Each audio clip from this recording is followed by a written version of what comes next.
Let's go Ravens! Something is happening behind the scenes in Baltimore right now, and if you're not paying close attention, you might miss the move that could completely change this team's Super Bowl chances. There's a growing sense that the Ravens are about to make a decision that will define the identity of this offense, and trust me, it's bigger than it looks on the surface. We're talking about a move that could unlock Lamar Jackson in a whole new way, shift the balance of power in the AFC, and finally answer one of the biggest questions surrounding this team. But the front office is keeping everything extremely quiet, and that only makes this even more intriguing. Because when the silence gets louder in Baltimore, it usually means something big is coming. But before we dive into everything I'm hearing, make sure you've already hit that like button, only if you truly believe this team is ready to take the next step and fight for the Super Bowl this season. And I want to see you down in the comments showing your confidence, so type this right now. I believe in the Ravens, we're going all the way. Now let's get into what's really going on. Now let's get straight into it, because this is where things get really interesting. The Ravens are not the most desperate team in the NFL when it comes to wide receivers, but there's no denying this room still needs something extra. You look at what's currently there. Zay Flowers continues to be the centerpiece, a dynamic playmaker who has already proven his value with consistent production. Rashad Bateman had a strong 2024 season but took a noticeable step back in 2025, raising questions about consistency. Then you have younger, less proven names like Demontez Walker, Dayton Wade, and LaJohntay Wester. There's potential, no doubt, but potential alone doesn't win you playoff games. And that's exactly why the Ravens have been linked to multiple names, both in the draft and in free agency. The front office understands that adding the right piece here could completely change the ceiling of this offense. Let's start with one of the most intriguing names still available, Jauan Jennings. From a pure fit perspective, this might be one of the cleanest matches for Baltimore. He brings size, physicality, and a mentality that this receiver room currently lacks. Over the last 2 seasons, his production has been extremely solid, over 1,500 yards combined,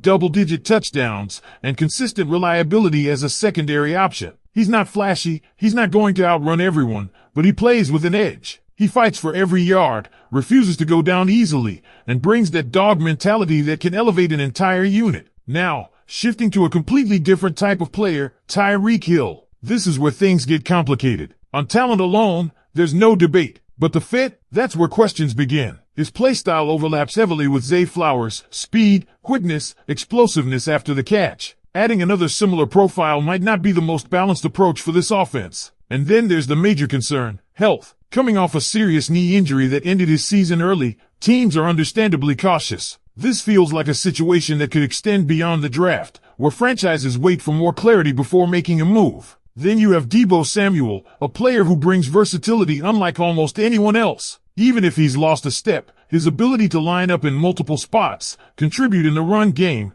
and create mismatches makes him incredibly valuable. For a young offensive coordinator like Declan Doyle, having a weapon like that could open up the playbook in ways we haven't seen yet in Baltimore. And speaking of experienced veterans, Stefon Diggs is another name floating around. At 32 years old, he still has the ability to produce at a high level. He's shown he can hit that 1,000-yard mark and remain a reliable target. But again, there are off-field concerns and uncertainties that could delay any potential signing. This is another situation that likely won't be resolved until after the draft, once teams have a clearer picture of their roster. Finally, there's a familiar face, DeAndre Hopkins. This might be the most realistic and financially sensible option for Baltimore. He already has chemistry within the system, he's expressed interest in staying, and the expected price tag is extremely reasonable. While his stats may not have jumped off the page last season, his impact went beyond numbers. He provided a physical presence, a reliable red zone target, and something this offense truly needs, a big-bodied receiver who can win contested catches. There's a strong argument that he was underutilized, and with a new offensive voice, that could change significantly. Because this decision right here could define how far this offense goes in the upcoming season,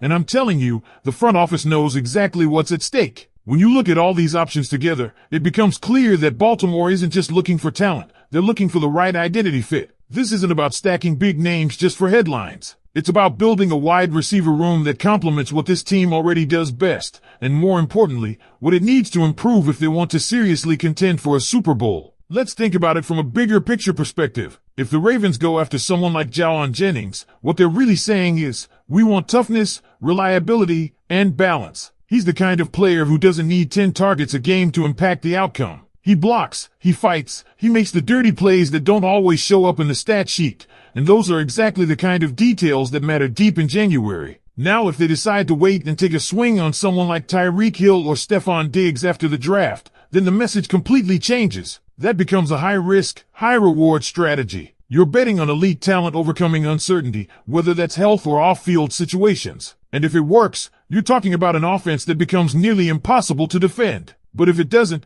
you've lost valuable time and momentum heading into the season. Deebo Samuel sits somewhere in the middle of that conversation. He's not the same explosive player from a few years ago, but his versatility could unlock layers of this offense we haven't even seen yet. Imagine the creative packages, the motion, the unpredictability, especially with a new offensive coordinator trying to establish his identity. That kind of chess piece can change how defenses prepare for you every single week. And then there's DeAndre Hopkins, the steady, calculated move. No drama, no massive risk, just a proven veteran who already understands what's being built here. Sometimes the smartest move isn't the flashiest one. It's the one that gives your quarterback exactly what he needs. Consistency, trust, and a reliable target in the biggest moments. Because let's not forget, this entire conversation ultimately comes back to putting Lamar Jackson in the best possible position to succeed. The Ravens have built a strong foundation. The run game is there. The defense continues to be competitive. But when the season is on the line, when you're facing elite teams in the playoffs, you need weapons who can win one-on-one, who can make plays under pressure,